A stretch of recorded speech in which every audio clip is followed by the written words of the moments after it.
তো সেই যে অ্যাম্বিগুইটিটা ছিল সেটাকে রিমুভ করার জন্য আমরা সায়েন্টিফিক নোটেশন ইউজ। এই দুটো নাম্বারে যদি প্রোডাক্ট করা হয় তাহলে কত আসবে? ধরো একটা ইউনিট কনভার্সন করছি, সেইখানে আমরা সায়েন্টিফিক নোটেশন ইউজ করে সেই নাম্বারটাকে কিভাবে লিখবো?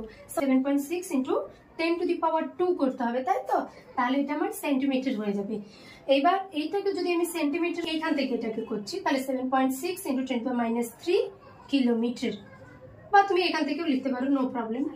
এখানে নাম্বার অফ সিগনিফিকেন্ট ডিজিট, আগের দিন আমাদের কি প্রবলেম এসেছিল, কেন আমরা সায়েন্টিফিক নোটেশনটা নিয়ে এলাম কনসেপ্টে, যে আমরা যখন ইউনিট কনভার্সন করছি তখন আমার নাম্বার অফ সিগনিফিকেন্ট ডিজিটটা চেঞ্জ হয়ে যাচ্ছে, কিন্তু রিয়েল লাইফে আমাদের কখনো একটা নাম্বার ইউনিট কনভার্সন করার সাথে সাথে চেঞ্জ হয় না। তো সেই যে অ্যাম্বিগুইটিটা ছিল সেটাকে রিমুভ করার জন্য আমরা সায়েন্টিফিক নোটেশন ইউজ করেছিলাম।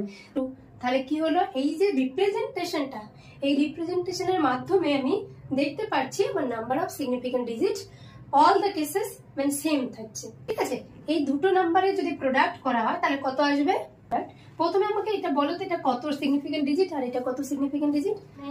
পাঁচটা রুলস ছিল, সেই রুলস গুলো একবার রিক্যাপ করে নিজে মনে মনে আর ভাবো এটা কত সিগনিফিকেন্ট ডিজিট হতে পারে। লাইক এইটাকে এখানে একদম রুল নাম্বার 1 ইউজ হবে, কারণ এখানে কোনো নন জিরো ডিজিট নেই, তাহলে প্রত্যেকটাকে আমাকে সিগনিফিকেন্ট ডিজিট হিসেবে কাউন্ট করতে হবে। তাহলে এটা হচ্ছে 4 সিগনিফিকেন্ট ফিগার ডিজিট।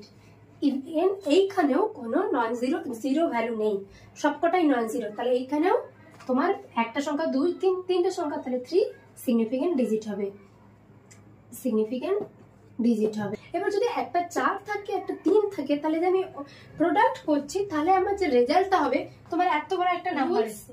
এই রুলসটা বলছে যে অ্যারিথমেটিক অপারেশন যখন তুমি করবে, যেটা লোয়েস্ট সিগনিফিকেন্ট ফিগার থাকবে সেইটা তুমি রেজাল্টটাতে বসাবে। তাহলে লোয়েস্ট সিগনিফিকেন্ট ফিগার কত? 3। তাহলে এটা আমার 3 সিগনিফিকেন্ট ফিগার ডিজিট অবধি হবে। তাহলে এটা এইখানে একটা আনসার্টেন ডিজিট চলে আসবে, এইখানে আনসার্টেন ডিজিটটা তোমার 9 হয়ে যাবে।